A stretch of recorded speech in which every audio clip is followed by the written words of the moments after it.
लेकिन पिछड़ों की जो लामबंदी जो खिसकती नजर आई समाजवादी पार्टी की तरफ, और बीजेपी में सबसे ज्यादा जो इस वक्त चर्निंग है वो इस बात को लेकर कि पिछड़ों का नेता कौन। योगी आदित्यनाथ ठाकुरों के नेता के तौर पर स्टैब्लिश हो गए, केशव प्रसाद मौर्य अपनी लामबंदी कर रहे हैं। तो 27 और ये 10 सीटों पर उपचुनाव, पिछड़ा दलित और अल्पसंख्यक वो उनका नारा, लेकिन इसमें पिछड़े निश्चित तौर पर जाते हुए दिखते हैं क्या?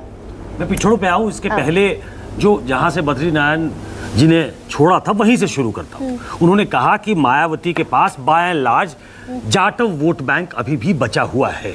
10% जो वोट बैंक है वो जाटवों का है, जो अभी भी वो उनका स्ट्रॉन्ग होल्ड है। लेकिन 7% गया है उसमें से भी। मैं 7% बीजेपी के पास गया है उसी वोट बैंक से। बीजेपी के पास भी गया, इस चुनाव में सपा के पास भी गया, लेकिन 10% वोट बैंक के साथ वो बहुत खराब परफॉर्मेंस है उनका। मैं वहां से शुरू करता हूं कि क्या जाटवों में भी आउटरीच का कोई प्लान है क्या?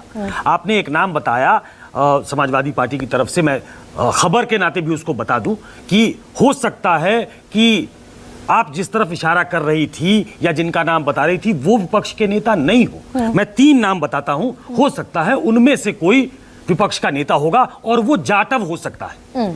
तो जहां जाटव से उन्होंने छोड़ा था, मैं शुरू करता हूं। पहला नाम राजेंद्र कुमार का है, वो मऊ से आते हैं।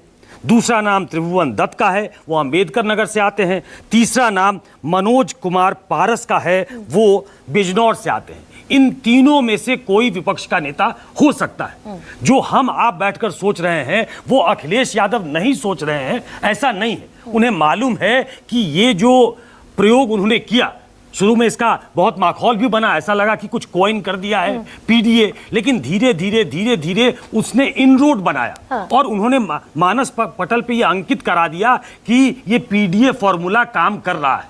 और वो चीजें कॉम्प्लीमेंट करती हैं तब जब आप संविधान की प्रति लेकर घूमने लगते हैं। तो कांग्रेस पार्टी उसमें कॉम्प्लीमेंट करती हुई नजर आई। अभी एक जानकारी और है कि कांग्रेस पार्टी उत्तर प्रदेश में इस संविधान की प्रति को हर कॉन्स्टिट्यूएंसी में बांटने वाली 15 अगस्त तक। तो मतलब संविधान खतरे में है। और बद्रीनारायण जी और पैनल में बैठे सभी लोग इससे अग्री करेंगे कि दलितों को यह लगता है कि संविधान मतलब बाबा साहब मतलब दलित, तो वो अपने आप को रिलेट करता है। तो ये जो जुगलबंदी है ये लंबा चलने वाला है, ऐसा अभी लगता है हमको। हो सकता है कुछ बयानों से ये लगे कि जो 10 सीटों पे उपचुनाव है वहां पे बात बनेगी कि नहीं, लेकिन जो शीर्षस्थ नेतृत्व है वो ये बात जानता है कि ये गठबंधन टूटना नहीं चाहिए। तो जाटवों की तरफ जो आउटरीच का एक प्लान है, जो मैंने आपको बताया 3 नाम, वो हो सकता है कि जाटवों में इनरोड बनाने के लिए। लेकिन इतने बड़े डेंट के बाद उत्तर प्रदेश में भाई बीजेपी भी हाथ पर हाथ रखकर तो बैठेगी नहीं।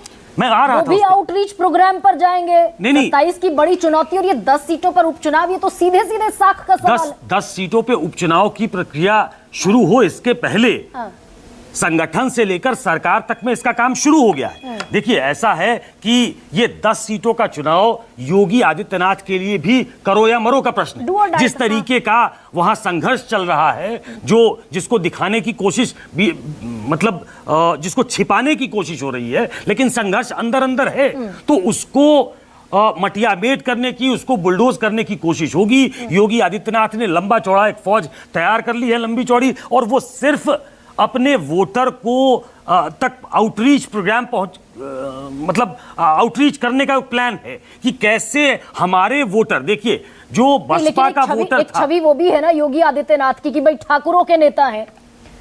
तो ऐसे में केशव प्रसाद मौर्य के साथ ये जो चर्निंग कह लीजिए इसे, ये जो मल्ल युद्ध चल रहा है, इसमें ऐसा भी हो सकता है क्या कि 27 तक आते आते जरूरत बीजेपी को महसूस होने लगे कि पिछड़े के चेहरे को वो सामने करना लाज़मी है? मुझे लगता है कि तब तक वो सेटल हो चुका होगा। आप योगी आदित्यनाथ को ठाकुर का नेता कह के अगर संबोधित करेंगी या उनके विरोधी पार्टी में हो या पार्टी के बाहर हो, तब वो हिंदू नेता के तौर पे उभर जाते हैं। मैंने कहा कि अभी जो विवाद हुआ कांवरिया वाला, उस दिन भी मैंने कहा था कि ऐसे वक्त में जब उनको आप ठाकुर नेता बनाने की कोशिश कर रहे हैं तो वो हिंदू नेता के तौर पे उभरेंगे और वो जो बीजेपी का संगठन है उसके साथ मिलकर एक डेडली कॉम्बिनेशन बनाने की कोशिश करते हैं, जिसमें बसपा का सारा वोट बैंक अपनी तरफ करने की कोशिश होगी। और वो बड़ा एक ऐसा वर्ग है जो बीजेपी के साथ जो उनका वोटर है उसके साथ सहज महसूस करते हैं। समाजवादी पार्टी के वोटर के साथ वो बहुत सहज नहीं है, लेकिन ये टैक्टफुल जो एक प्रयोग हुआ है